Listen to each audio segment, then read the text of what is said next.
Знаете ли, че в сърцето на България се крие една от най-големите мистерии на древния свят?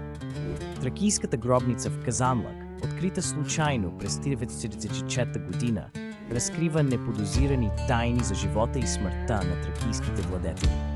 Построена през 3 век п.н.е., тази гробница впечатлява със своите изключителни стенописи, едни от най-добре запазените примери на антично изкуство на Балканите. Фреските изобразяват сцени от тракийски ритуали, празненства и погребални обреди, като всяка детайлна фигура разказва история за могъщество, вярвания и вечността.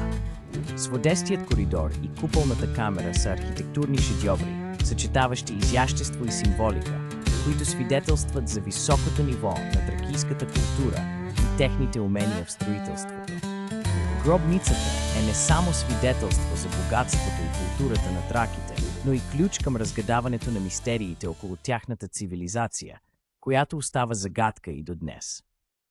През 1979 тя е включена в списъка на ЮНЕСКО, което я превръща в световно признат символ на българското културно наследство и привлича вниманието на учени и туристи от цял свят.